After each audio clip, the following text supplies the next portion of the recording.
Hi hello viewers, welcome back to my channel. ಇವತ್ತಿನ ವಿಡಿಯೋದಲ್ಲಿ ನಾವು 1 ಕಪ್ಪು ಶೇಂಗಾಯಿಂದ ತುಂಬಾ ರುಚಿಯಾದಂಥ ಸ್ವೀಟ್ನ ರೆಡಿ ಮಾಡ್ತಾ ಇದ್ದೀನಿ.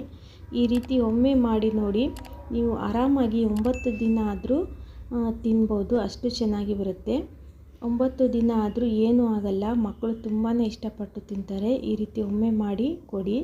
ಬನ್ನಿ ಯಾವ ರೀತಿ ಮಾಡೋದು ಅನ್ನೋದನ್ನು ನೋಡೋಣ. ನಾನು 1 ಕಪ್ಪು ಶೇಂಗಾನ ಮೀಡಿಯಮ್ ಫ್ಲೇಮಲ್ಲಿ ಹಂಚಿನಲ್ಲಿ ನಾನು ಇದನ್ನು ಹುರ್ಕೊತಾ ಇದ್ದೀನಿ. ಬೇಕಾದರೆ ನೀವು ಕಡಾಯಿಯಲ್ಲಿ ಹುರ್ಕೋಬೋದು. ನೋಡಿ, ಕಲರ್ ಚೇಂಜ್ ಆಗಬಾರ್ದು, ಇದ್ರ ಸಿಪ್ಪೆ ಬರಬೇಕು, ಆ ರೀತಿ ಹುರ್ಕೊಳ್ಳಿ. ನಾನಿವಾಗ ಗ್ಯಾಸ್ ಒಲೆನ ಆಫ್ ಮಾಡ್ಕೊತಾ ಇದ್ದೀನಿ. ಜಾಸ್ತಿ ಈ ಶೇಂಗಾ ಬ್ಲ್ಯಾಕ್ ಮಾಡೋಕ್ಕೆ ಹೋಗಬೇಡಿ, ಈ ರೀತಿ ಸಿಪ್ಪೆ ಬಂದರೆ ಸಾಕು. ನಾನಿವಾಗ ಗ್ಯಾಸ್ ಒಲೆನ ಆಫ್ ಮಾಡ್ಕೊಂಡಿದ್ದೀನಿ. ನಾನು ಇದರಲ್ಲೇ ತಣ್ಣಗಾಗೋಕ್ಕೆ ಬಿಡ್ತಾ ಇದ್ದೀನಿ. ತಣ್ಣಗಾದರೆ ಸಿಪ್ಪೆ ತುಂಬಾ ಚೆನ್ನಾಗಿ ಬರುತ್ತೆ ಅಂತ. ತಣ್ಣಗಾದಮೇಲೆ ಈ ಸಿಪ್ಪೆನ ನಾನು ಈ ರೀತಿ ತಕ್ಕೊಂಡಿದ್ದೀನಿ. ನೋಡಿ ಯಾವ ರೀತಿ ಬಿಳಿ ಬಣ್ಣ ಕಾಣಿಸ್ತಾ ಇದೆ, ಆ ರೀತಿ ಇರಬೇಕು ಶೇಂಗಾ. ಜಾಸ್ತಿ ಹುರ್ಕೊಳ್ಬೇಡಿ. ಬನ್ನಿ ಇವಾಗ ಈ ಶೇಂಗಾನ ಒಂದು ಮಿಕ್ಸಿ ಜಾರಿಗೆ ನಾನು ಹಾಕ್ಕೊತಾ ಇದ್ದೀನಿ. ಈ ರೀತಿ ಮಿಕ್ಸಿ ಜಾರಿಗೆ ಹಾಕ್ಕೊಂಡ್ಬಿಟ್ಟು ನಾನು ಒಂದು ಅರ್ಧ ಕಪ್ ಆಗುವಷ್ಟು ಒಣ ಕೊಬ್ಬರಿ ಕಾಯಿ ತುರಿನ ಹಾಕ್ಕೊತಾ ಇದ್ದೀನಿ. ಸ್ವಲ್ಪ ತಿನ್ನುವಾಗ ಈ ಕೊಬ್ಬರಿ ತುಂಬಾ ಚೆನ್ನಾಗಿ ಟೇಸ್ಟ್ ಬರುತ್ತೆ ಅಂತ ಒಂದು 1/4 ಕಪ್ ಆಗುವಷ್ಟು ನಾನು ಹಾಕ್ಕೊಂಡಿದ್ದೀನಿ ಒಣ ಕೊಬ್ಬರಿ ಕಾಯಿ ತುರಿ, ಅಥವಾ ಅರ್ಧ ಕಪ್ ಕೂಡ ಹಾಕ್ಕೋಬೋದು.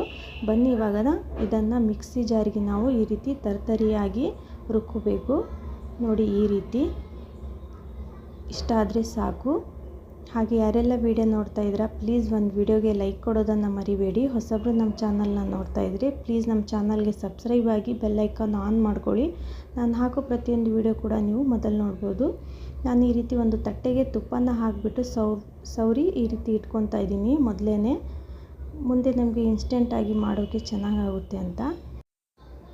ಇವಾಗ ನಾನು ಒಂದು ಬಾಣಲಿಗೆ ಒಂದು ಫುಲ್ ಕಪ್ಪು ಸಕ್ಕರೆನ ತಗೊತಾ ಇದ್ದೀನಿ. 1 ಕಪ್ಪು ಶೇಂಗಾಗೆ ಫುಲ್ ಆಗುವಷ್ಟು ನಾನು ಸಕ್ಕರೆನ ತಗೊಂಡಿದ್ದೀನಿ. ಕರೆಕ್ಟಾಗಿ ಅಳತೆ ಇದೆ. ಒಂದು ಫುಲ್ ಸಕ್ಕರೆಗೆ ನಾನು 1/4 ಕಪ್ ಆಗುವಷ್ಟು ನೀರನ್ನ ಹಾಕ್ಕೊಂಡಿದ್ದೀನಿ. ಇವಾಗ ಗ್ಯಾಸ್ ಒಲೆನ ಆನ್ ಮಾಡ್ಕೊಂಡ್ಬಿಟ್ಟು ಇದನ್ನು ಸ್ವಲ್ಪ ಕಡಿಮೆ ಉರಿಯಲ್ಲಿ ಇದನ್ನು ಸಕ್ಕರೆನ ಚೆನ್ನಾಗಿ ಕರಗಿಸ್ಬೇಕು. ತುಂಬಾ ಸಖತ್ತಾಗಿ ಬರುತ್ತೆ, ಟೇಸ್ಟ್ ಕೂಡ ತುಂಬಾ ಚೆನ್ನಾಗಿರುತ್ತೆ. ಕಡಿಮೆ ಉರಿಯಲ್ಲಿ ಇದನ್ನು ನಾವು ಸಕ್ಕರೆನ ಕರಗಿಸೋಣ. ಇದಕ್ಕೇನು ಪಾಕ ಏನು ಬರೋದು ಬೇಡ, ಸಕ್ಕರೆ ಕರಗಿದ್ರೆ ಅಷ್ಟೇ ಸಾಕು. ನೋಡಿ ಇವಾಗ ಸಕ್ಕರೆ ಕರಗಿದೆ, ಇಷ್ಟ ಆದರೆ ಸಾಕು. ಇವಾಗ ನಾನು ಗ್ಯಾಸ್ ಒಲೆನ ಆಫ್ ಮಾಡ್ಕೊತಾ ಇದ್ದೀನಿ. ಯಾಕಂದರೆ ನಮಗೆ ಮಿಕ್ಸ್ ಮಾಡೋಕ್ಕೆ ಆಗೋಲ್ಲ, ಹಾಗೆ ಗಂಟುಗಳಾಗುತ್ತವೆ ಅಂತ ನಾನು ಇವಾಗ ಈ ರೀತಿ ಕುದಿ ಬಂದ ಮೇಲೆ ನಾನು ಗ್ಯಾಸ್ ಒಲೆನ ಆಫ್ ಮಾಡ್ಕೊತಾ ಇದ್ದೀನಿ. ಹಾಗೆ ನಮ್ಮ ವಿಡಿಯೋ ನಿಮ್ಗೆ ಹೇಗೆ ಅನ್ನಿಸ್ತು ಅನ್ನೋದನ್ನು ಕಾಮೆಂಟ್ ಬಾಕ್ಸಲ್ಲಿ ಹಾಕೋದನ್ನು ಮರಿಬೇಡಿ. ಗ್ಯಾಸ್ ಒಲೆನ ಆಫ್ ಮಾಡಿದ ಮೇಲೆ ನಾನು ಏನು ಶೇಂಗಾನ ರುಬ್ಕೊಂಡಿದ್ವಲ್ಲ ಆ ಪೇಸ್ಟ್ನ ನಾನು ಇದಕ್ಕೆ ಹಾಕ್ಕೊತಾ ಇದ್ದೀನಿ. ಹಾಗೆ 2 ಸ್ಪೂನ್ ಆಗುವಷ್ಟು ಮಿಲ್ಕ್ ಪೌಡರ್ನ ಹಾಕ್ಕೊತಾ ಇದ್ದೀನಿ. ಮಿಲ್ಕ್ ಪೌಡರ್ ಹಾಕೋದ್ರಿಂದ ಸಖತ್ತಾಗಿ ಟೇಸ್ಟ್ ಬರುತ್ತೆ. 2 ಕಪ್ ಮಿಲ್ಕ್ ಪೌಡರ್, ಹಾಗೆ ನಾನು ಒಂದು ಸ್ವಲ್ಪ ಏಲಕ್ಕಿ ಪೌಡರ್ನ ಹಾಕ್ಕೊತಾ ಇದ್ದೀನಿ. ಇದನ್ನು ನಾವು ಚೆನ್ನಾಗಿ ಗಂಟುಗಳು ಇಲ್ಲದೆ ಥರ ಮಿಕ್ಸ್ ಮಾಡ್ಕೋಬೇಕು. ಇವಾಗ ಗ್ಯಾಸ್ನ ಆನ್ ಮಾಡೋಕ್ಕೆ ಹೋಗಬೇಡಿ, ಇದನ್ನು ಚೆನ್ನಾಗಿ ಮಿಕ್ಸ್ ಮಾಡ್ಕೊಳ್ಳಿ. ಇದನ್ನು ಚೆನ್ನಾಗಿ ಮಿಕ್ಸ್ ಮಾಡಿದ ಮೇಲೆ ಇವಾಗ ನಾನು ಗ್ಯಾಸ್ ಒಲೆನ ಆನ್ ಮಾಡ್ಕೊತಾ ಇದ್ದೀನಿ.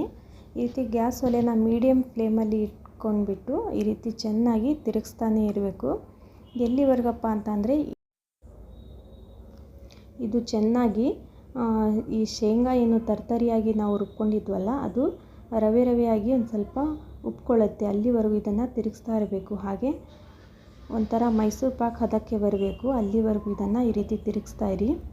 ಬರ್ತಾ ಇದು ಸ್ವಲ್ಪ ಈ ಶೇಂಗಾ ಕೂಡ ಡಬಲ್ ಆಗ್ತಾ ಹೋಗುತ್ತೆ, ಏನು ರವೆ ಥರ ಇರುತ್ತೆ ಅಲ್ವಾ ಅದು. ನೋಡಿ ಈ ರೀತಿ ಬರ್ತಾ ಹೋಗುತ್ತೆ, ತಳ ಹಿಡಿಯಬೇಕು, ಅಲ್ಲಿವರೆಗೂ ಈ ರೀತಿ ಮಿಕ್ಸ್ ಮಾಡ್ತಾನೇ ಇರಿ. ತುಂಬ ಬೇಗನೆ ಕೂಡ ಆಗುತ್ತೆ. ನೋಡಿ ಯಾವ ರೀತಿ ಆಗಿದೆ ಅಂತ, ಈ ರೀತಿ ಆಗ್ತಾ ಇರಬೇಕು. ಹಿಂದೆನೇ ಸ್ವಲ್ಪ ಕೈ ಬಿಡದ ಹಾಗೆ ಮಿಕ್ಸ್ ಮಾಡ್ತಾನೆ ಇರಬೇಕು. ನೋಡಿ ಯಾವಾಗ ಈ ರೀತಿ ತಳ ಹಿಡಿಯೋಕ್ಕೆ ಸ್ಟಾರ್ಟ್ ಆಗುತ್ತೋ ಇವಾಗ ನಾನು ಗ್ಯಾಸ್ ಒಲೆನ ಆಫ್ ಮಾಡ್ಕೊತಾ ಇದ್ದೀನಿ. ಗ್ಯಾಸ್ ಒಲೆನ ಆಫ್ ಮಾಡ್ಕೊಂಡ್ಬಿಟ್ಟು ಇದನ್ನು 2 ಸೈಡ್ ಈ ರೀತಿ ಚೆನ್ನಾಗಿ ಹರಡಬೇಕು. ಇದನ್ನು ಈ ರೀತಿ ಹರಡಿದರೆ ಬೇಗ ತಣ್ಣಗಾಗುತ್ತೆ. ತಣ್ಣಗೆ ಅಂದರೆ ನಾವು ಅದನ್ನು ಮುಟ್ಟಬೇಕು, ಆ ರೀತಿ ತಣ್ಣಗಾದರೆ ಸಾಕು. ನೋಡಿ ಈ ರೀತಿ ತಣ್ಣಗಾದರೆ ಕರೆಕ್ಟ್ ಹದವಾಗಿ ಬರುತ್ತೆ. ಇವಾಗ ತೆಳ್ಳಗೆ ನಿಮಗೆ ಕಾಣಿಸ್ತಾ ಇರ್ಬೋದು, ಅದು ತಣ್ಣಗಾದ್ಮೇಲೆ ಗಟ್ಟಿ ಹಾಕ್ಕೊತಾ ಹೋಗುತ್ತೆ. ನಾನು ತಣ್ಣಗಾಗೋಕ್ಕೆ ಈ ರೀತಿ ಎರಡು ಸೈಡು ಈ ರೀತಿ ಹರಡ್ತಾ ಇದ್ದೀನಿ. ನೋಡಿ ಇವಾಗ ಬರ್ತಾ ಯಾವ ರೀತಿ ಗಟ್ಟಿ ಆಗ್ತಾ ಹೋಗುತ್ತೆ ಅಂತ ನೋಡಿ. ಇಷ್ಟ ಆದರೆ ಸಾಕು. ನೀವು ಇದನ್ನು ಪೂರ್ತಿ ಕಡೆಯಲ್ಲಿರೋದನ್ನು ಒಂದು ಕಡೆ ಚೆನ್ನಾಗಿ ಮಿಕ್ಸ್ ಮಾಡ್ಕೊಳ್ಳಿ. ತಣ್ಣಗಾದಂತೆಲ್ಲ ಇದು ಗಟ್ಟಿ ಹಾಕ್ಕೊತಾ ಹೋಗುತ್ತೆ. ಆದಷ್ಟು ಫುಲ್ ತಣ್ಣಗಾಗೋಕ್ಕೆ ಬಿಡಬೇಡಿ. ನಿಮಗೆ ಮುಟ್ಟೋಕ್ಕೆ ಸಾಧ್ಯ ಆಗುವಷ್ಟು ತಣ್ಣಗಾದರೆ ಸಾಕು. ನೋಡಿ ಇದೆಲ್ಲವನ್ನು ಒಂದು ಸೈಡ್ ಮಾಡ್ಕೊಂಡ್ಬಿಟ್ಟು ಒಂದು ಉಂಡೆಯನ್ನಾಗಿ ಮಾಡ್ಕೊಳ್ಳಿ. ಹಾಗೆ ನಮ್ಮ ವಿಡಿಯೋ ನಿಮ್ಗೆ ಹೇಗೆ ಅನ್ನಿಸ್ತು ಅನ್ನೋದನ್ನು ಕಾಮೆಂಟ್ ಬಾಕ್ಸಲ್ಲಿ ಹಾಕೋದನ್ನು ಮರಿಬೇಡಿ. ನೋಡಿ ಈ ಕೈಗೆ ಸ್ವಲ್ಪ ತುಪ್ಪ ಅಥವಾ ಎಣ್ಣೆನ ಹಚ್ಕೊಂಡ್ಬಿಟ್ಟು ಈ ರೀತಿ ಕೈಯಿಂದ ಸ್ವಲ್ಪ ಪ್ರೆಸ್ ಮಾಡಿ, ಹಾಗೆ ಲಟ್ಟಣಿಕೆಯಿಂದ ಇದನ್ನು ತೆಳ್ಳಗೆ ನಿಮಗೆ ಯಾವ ಸೈಜಲ್ಲಿ ಬೇಕೋ ಆ ಸೈಜಲ್ಲಿ ಇದನ್ನು ಈ ರೀತಿ ಲಟ್ಟಿಸ್ಕೊಂಡ್ಬಿಟ್ಟು ನಿಮ್ಗೆ ಯಾವ ಶೇಪಲ್ಲಿ ಬೇಕೋ ಆ ಶೇಪಲ್ಲಿ ಕಟ್ ಮಾಡಿಕೊಂಡ್ರೆ ಮಕ್ಕಳು ತುಂಬಾ ಇಷ್ಟಪಟ್ಟು ತಿಂತಾರೆ. ನಿಮಗೆ ಚೌಕಾಕಾರದಲ್ಲಿ ಬೇಕೋ ರೌಂಡ್ ಬೇಕೋ ನೋಡಿ ನಾನು ಈ ರೀತಿಯಾಗಿ ಕಟ್ ಮಾಡ್ಕೊಂಡಿದ್ದೀನಿ. ಹಾಗೆ ನಮ್ಮ ವಿಡಿಯೋ ನಿಮ್ಗೆ ಇಷ್ಟ ಆಗಿದೆ ಅಂತ ಅಂದ್ಕೊಂಡು ನಾನು ಮತ್ತೆ ಮುಂದೆ ಹೊಸ ವಿಡಿಯೋದೊಂದಿಗೆ ಭೇಟಿ ಆಗ್ತೀನಿ. ವಿಡಿಯೋ ನೋಡಿದ್ದಕ್ಕಾಗಿ ಎಲ್ಲರಿಗೂ ಧನ್ಯವಾದಗಳು ಫ್ರೆಂಡ್ಸ್. ಲೈಕ್ ಶೇರ್ ಮಾಡೋದನ್ನು ಮರಿಬೇಡಿ.